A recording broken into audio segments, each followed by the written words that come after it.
गोव्यातील 2 लोकसभा जागांसाठी 7 मे रोजी मतदान होणार आहे आणि त्यासाठी आता गोवा ह्या परिसरामध्ये जय्यत तयारी सुरू आहे। आपण पाहतोय ही व्हीव्हीपॅट्स आणि ईव्हीएम मशीन्स या पोलिंग सेंटर्सला पोहोचल्या आहेत आणि इथूनच जवळपास 1725 पोलिंग स्टेशन्स पूर्ण राज्यामध्ये या पोलिंग स्टेशन्सला हे ईव्हीएम आणि व्हीव्हीपॅट्स पोहोचवले जाणार आहेत। एकूण 40 विधानसभा सीट्स आहेत आणि त्यामध्ये 2 लोकसभा सीट्स आहेत। उत्तर गोवा आणि दक्षिण गोवा यामध्ये काँग्रेस आणि भाजपची लढत आहे।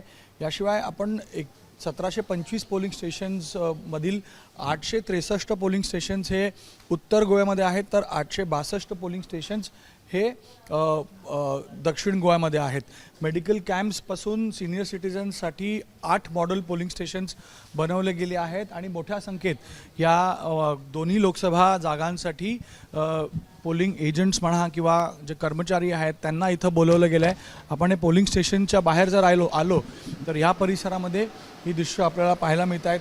हे सर्व अधिकारी कर्मचारी इथं पोहोचले आहेत आणि यांना आता एक एक करून प्रत्येक मतदारसंघासाठी किंवा पोलिंग स्टेशनचे ईव्हीएम आणि व्हीव्हीपॅट्स दिले जातील। जसं मी म्हणालो की जय्यत तयारी सुरू आहे। यामध्ये ग्रीन पिंक पोलिंग स्टेशन असणार आहेत, महिलांसाठी पिंक पोलिंग स्टेशन असणार आहे, हेरिटेज आणि सिनियर सिटीजनसाठी फ्रेंडली मॉडर्न पोलिंग बूथ्स असतील जे गोव्याकरांसाठी असणार आहेत। जवळपास 15 लाखांची लोकसंख्या असलेला हा गोवा राज्य, ज्यामध्ये जवळपास 12 लाख रजिस्टर्ड वोटर्स आहेत आणि यामध्ये लोकांना या मतदानाच्या दिवशी मतदान केंद्रांपर्यंत पोहोचवण्यासाठी इलेक्शन कमिशननं वेगवेगळ्या योजना किंवा वेगवेगळ्या थीम्स ठेवल्या आहेत, ज्यामध्ये सेल्फी विथ ट्री, त्यामध्ये झाडं लावण्यासाठीही पोलिंग स्टेशन्समध्ये मतदान करताना मतदार करू शकतील अशी व्यवस्था केली गेली आहे। 7500 झाडं ही पोलिंग स्टेशनमध्ये लावली जातील, तेही मतदारांच्या हातानं लावली जातील। 40 ग्रीन पोलिंग स्टेशन्स आहेत, 40 पिंक पोलिंग स्टेशन्स महिलांसाठी आहे, 8 PWD फ्रेंडली पोलिंग स्टेशन्स बनवले गेले आहेत।